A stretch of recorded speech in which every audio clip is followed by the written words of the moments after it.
where every Tuesday we go live and it does get hot and sticky, and we address and take on healing and what gets in the way of it. Today, special guest Erin Angiulli is here as a cancer survivor, as a mother, as a woman, and now she's launching a brand new business. And I wanted to bring her in to just talk about what she's learned about healing and commitment, specifically as a medicine that helps us heal. Welcome, Erin, to the hot Thank seat. you. Such Thank you. I'm an really honor. excited to be here. Thank Yeah. you. So what's healing mean to you? Healing to me is just it's an evolutionary process. Like, I think that healing at different phases might mean different things, but the broad big picture for me is just staying committed to who I am and who I vision my highest self as being, and then figuring out what I need to do, what obstacles are in the way, what patterns I've learned that are keeping me from that. So that's healing for me, is just having that really solid vision, and then constantly recalibrating and coming back to, this is what I'm committed to. And, how do I get there? What do I need to work through? What do I need to see? Yeah, and will you share some of your story and specifically how commitment has impacted your life and your healing? Sure. I'll start way back when I first sought you out. I think that I was where a lot of people are. I was in a lot of pain. The clinical medical diagnosis was anxiety and clinical depression. And that was even before the cancer. So I just was in a space that I feel like a lot of people can relate to. It's hard and it hurts so much. And I just was waking up every day going, this can't be it.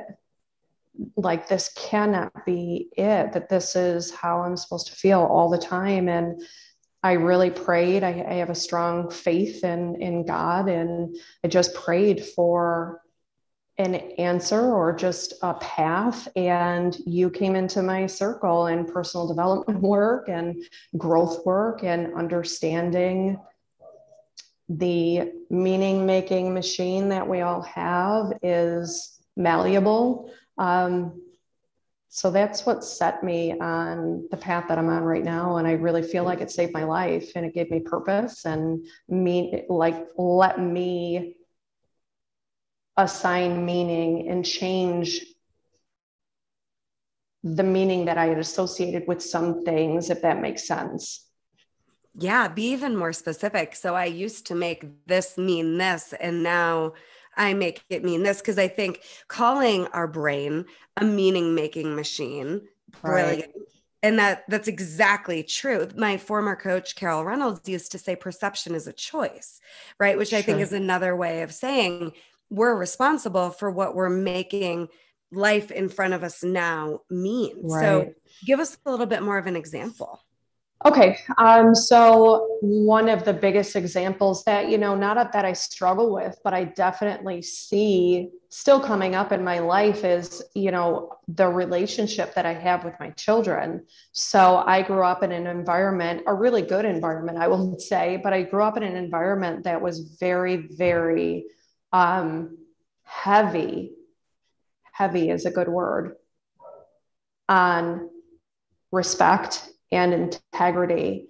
And, when my children came along, and when they're little and they're not listening, I found myself being very, very militant, like, that's disrespectful, and really creating a wedge between them and myself, and even my husband and myself.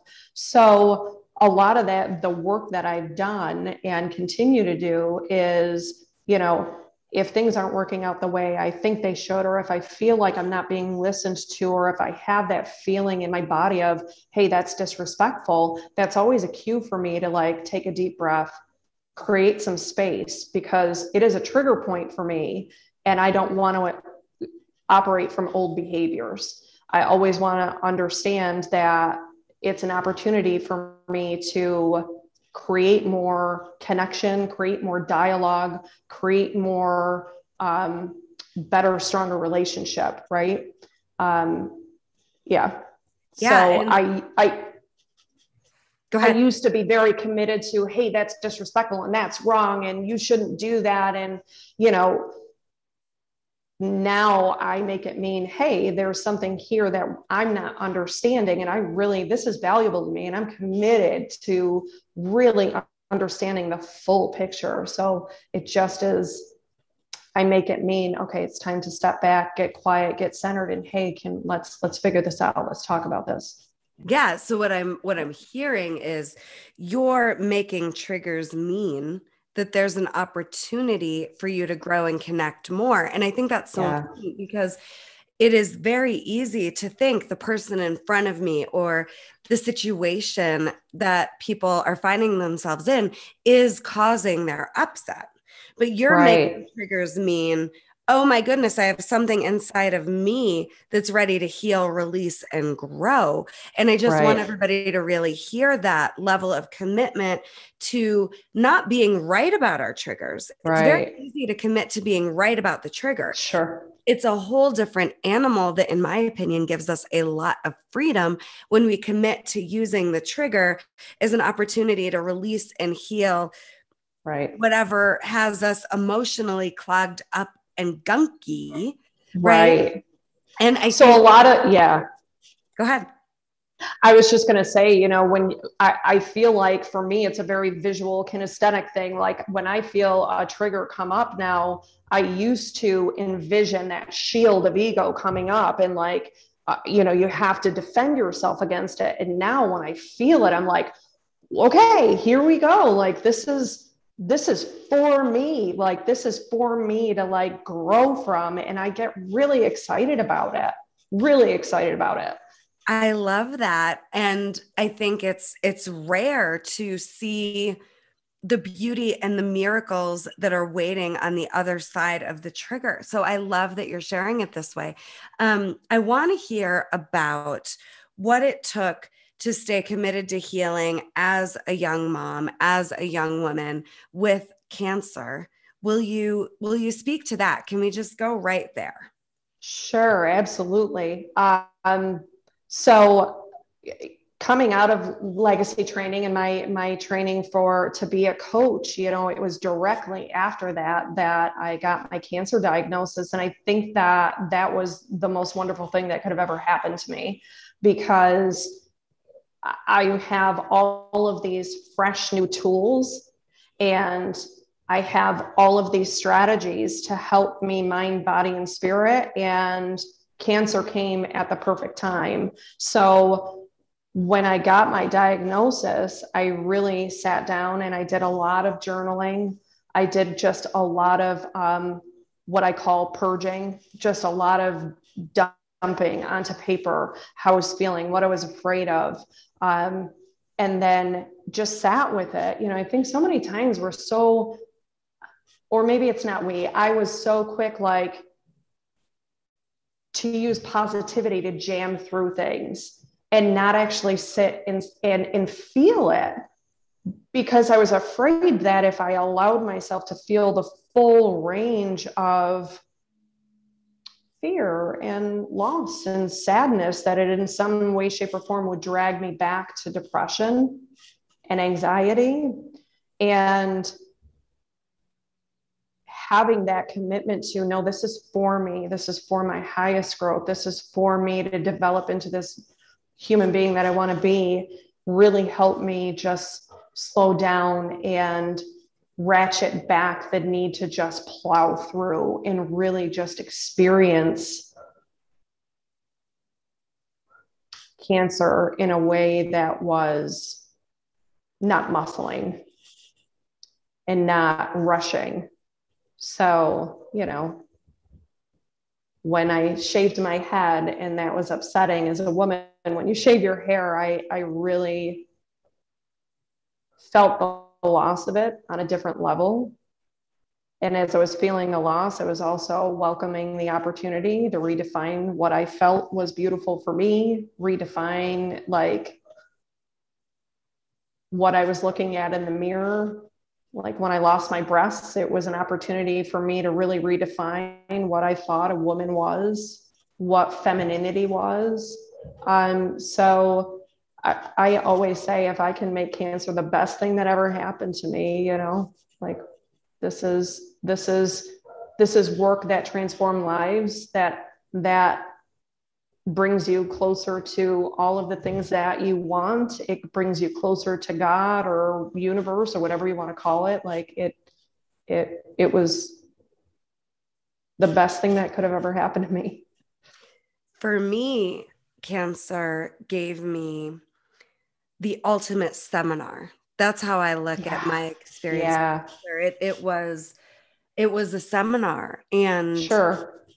for me, and I think we're similar in this way, I really got to choose who I was going to be in the face of it, because there was no changing it. There was no stop, right? And that's what I'm hearing you describe. So will you speak to your commitment to becoming who you want to be, to living how you want to live as a result of cancer? Because that's what I'm watching you model. Yeah. So the transition is coming from like the scared, fearful, locked down person that I was into the really brave person of, no, I get to define everything, every little piece of my reality. I get to make mean what I want it to mean. And I think that, again, this work is really putting you in the driver's seat, because for so many years, I personally really wanted very much was looking for a mentor to tell me how it was supposed to be, or tell me how to navigate this, or tell me, you know, what the right decision was. Like, I very much wanted somebody to give me those answers. And cancer was that commitment to, you already have your answers. Right? You can have support around you, but you don't need somebody to tell you. You already have the answer. And are you going to be brave enough to some way, somehow tap into that higher self, whether that's through prayer, whether that's through journaling, whether that's through meditation or yoga or whatever modality? Are you going to be brave enough to go in instead of look out? Yeah.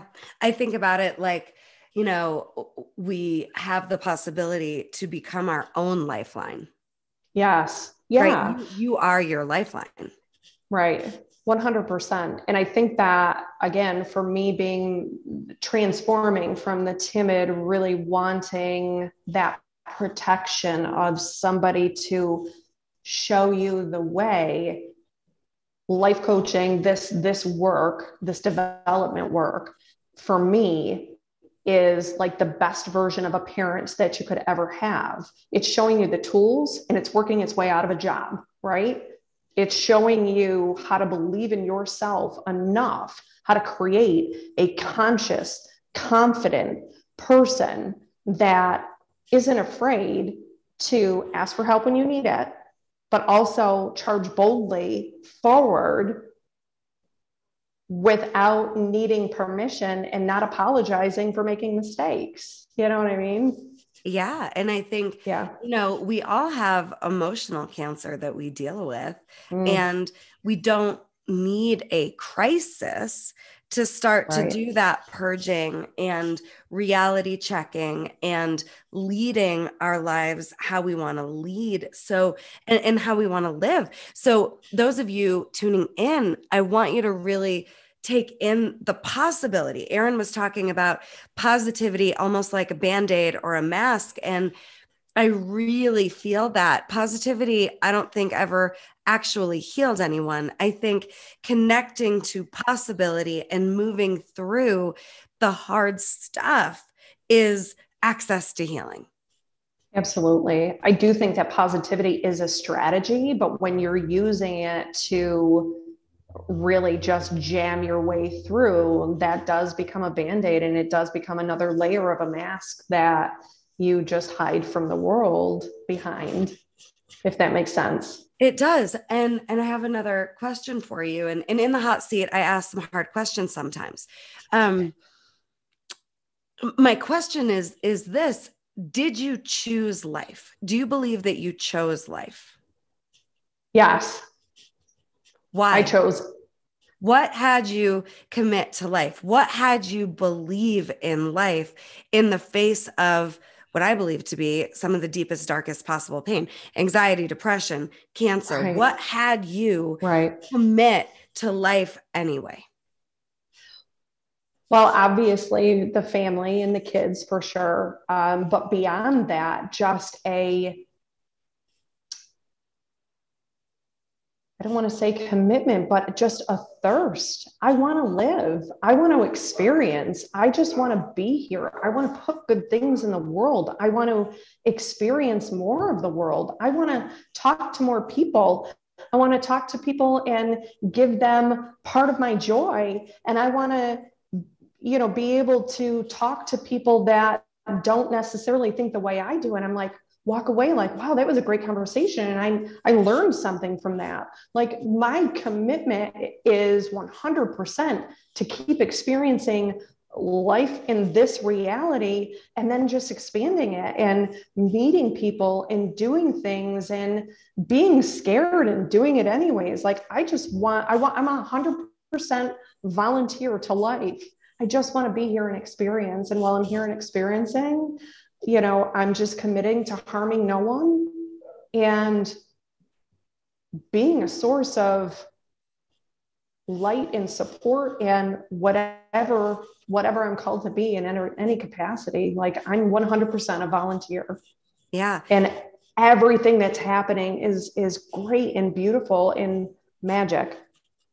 Well, and I think what you're saying is so powerful because you're not a stranger to the dark. You're not Right. a stranger to the pain. So you're saying, and there are people in this Healing is Possible family and community that are in physical pain, that are in emotional Yes. pain, that are in potentially even a hopelessness.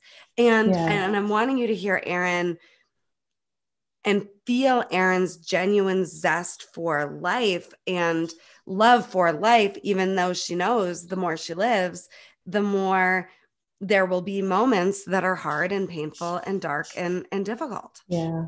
I just had a conversation the other day and somebody asked me, well, do you think about cancer coming back? And my answer was, no, I really don't. And then I really started thinking about it. And I was like, you know what? I'm still 100% yes to life. So if it comes back, I'm still alive. I'm still living. I'm still experiencing. So I would be 100% volunteer yes to that too, as long as it means I'm still here and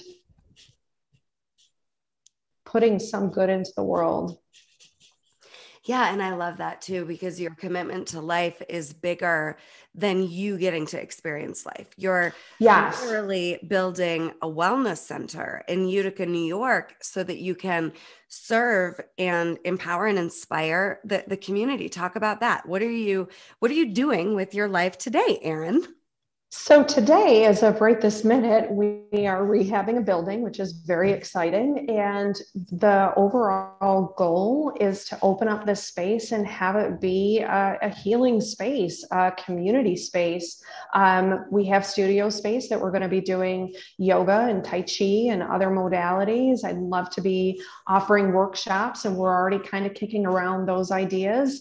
My partners are going to be opening up a small med spa. I'm going to offer coaching services, support services to anybody who needs it. So really, the fundamental goal is to just be of service. Whoever needs support and is looking for transformation, is looking to expand maybe their mindset or where they're operating from, that's really what we want to do here. And we want to create community, because this is a beautiful community, a hugely beautifully diverse community. And we want to be a space for that. In the business. And a space for healing. Yeah. The business is Reimagine Wellness. Reimagine Wellness is our business name. Our business is going to be launching soon. It's on Genesee Street, so it's super conveniently located. It's It's phenomenal. It really is. And it's very exciting to just hold that hope that I had through cancer. And then, it's been a few years. So, I keep saying it's a marathon, not a sprint. And, the vision could percolate for a while. Just hold the vision and it will come, you know? I do. And when you were talking about, I get the question, are you afraid of cancer coming back often as well? And, Yeah. for me, what I'm committed to is if cancer came back, would I change how I'm living? And I'm Right. wanting to be in that question so that I'm in alignment with how I want to be living. And that's what I see you modeling as well. You are genuinely living how you want to live. Absolutely. And then also, I'm living the way that I want to live right this minute. And then I'm also pushing the boundary of that. I'm creating better relationships. Like my husband and I are so committed to having the best version of our relationship. Like we're doing some really hard, deep work. And the more we stay kind of on the field with each other, I kind of call it stay in the pool with me, right? Like it's hard. Sometimes you got to slog through it, but it's creating an even better relationship than I had ever dreamt of. Do you know what I mean? Yes. Like, I think sometimes we're like, oh, this is the epitome, but what if it's even better than that? So, if you just stay in it and keep staying in alignment and keep with each other and don't hold things back and find ways to just keep connecting and creating more steps and bridges, it's beyond phenomenal. So, what would you say to people that are afraid to take that shield and sword down and who are afraid to address the hard conversations or the conflict or whatever it is that's in the way of being in what you and I would call a breakthrough? So say it one more time, because I think there was a couple different questions. I'm not sure I 100% understand. I'm wanting to hear what you have to say about the benefit of staying committed to keeping the guard down, heart open, right, and being willing to face and address the conflicts, whatever they are, okay, versus trying to avoid them. Okay, so it's kind of twofold for me. So the first part of it for me was doing my heavy lift work first, right? So my husband and I have been married for almost 12, 13 years. And the last 5 years of development work have really been about me, what I'm doing, how I'm growing myself, and who I want to be. So that was the first commitment, is defining who it is that I want to be. And then the second step now is our marriage is our safety. This is our foundation. This is our family, and nothing is more important to either one of us than our family and our safety as a family and creating that solid unit. So I have done a lot of, that ego pulling down work so that I can be open, and for him to commit to this work as well is huge.